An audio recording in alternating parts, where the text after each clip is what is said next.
नमस्कार, स्वागत है आप सभी का सावी न्यूज में। पेश करते हैं देश और राज्यों की बड़ी खबरें। 31 दिसंबर दिन मंगलवार। रक्षा मंत्रालय ने सोमवार को लगभग 2,867 करोड़ रुपए के 2 महत्वपूर्ण समझौतों पर हस्ताक्षर किए। इससे भारतीय नौसेना की पनडुब्बियों की ताकत में इजाफा होगा, साथ ही 3 लाख श्रम दिवसों का रोजगार सृजित होगा। कांग्रेस नेता राहुल गांधी के वियतनाम यात्रा जाने पर भाजपा ने पूर्व प्रधानमंत्री डॉक्टर मनमोहन सिंह का अपमान बताते हुए कहा कि देश जब उनके निधन पर शोक मना रहा है, राहुल नए साल का जश्न मनाने विदेश चले गए। कांग्रेस ने इस मुद्दे से ध्यान भटकाने की राजनीतिक करार दिया।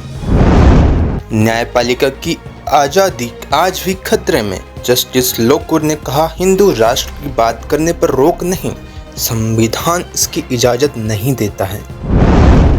आरबीआई की रिपोर्ट, नए साल में बढ़ेगी अर्थव्यवस्था की गति, ग्रामीण और सरकारी खपत के साथ निवेश से मिलेगा समर्थन। इसरो ने पीएसएलवी C-60 रॉकेट से लॉन्च किया स्पेसएक्स मिशन। दुनिया में सिर्फ 3 देश अमेरिका, रूस और चीन के पास ही अपने 2 स्पेसक्राफ्ट या सैटेलाइट को अंतरिक्ष में डॉक करने की क्षमता है। अब आज भारत इस क्षमता को हासिल करने वाला चौथा देश बन जाएगा। प्रणब मुखर्जी के बेटे का दावा, बहन से अलग बोले पिताजी को सब कुछ तो कांग्रेस ने ही दिया। दावों को खारिज करते हुए कहा कि इनके पिता को सार्वजनिक जीवन में देश के सर्वोच्च संवैधानिक पद समेत जो कुछ हासिल हुआ वो कांग्रेस की बदौलत हुआ।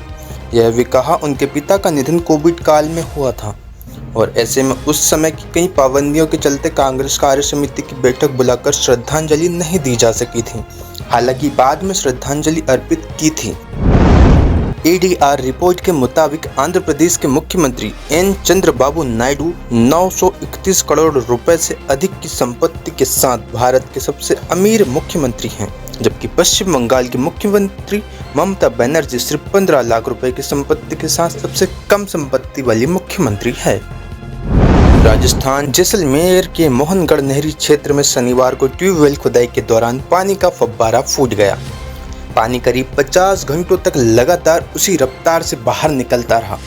किसी के समझ में नहीं आया कि आखिर ये कैसे हो रहा है। शनिवार को सुबह 5 बजे धरती फाड़ कर निकलना शुरू हुआ पानी सोमवार की सुबह 7 बजे अपने आप बंद हो गया।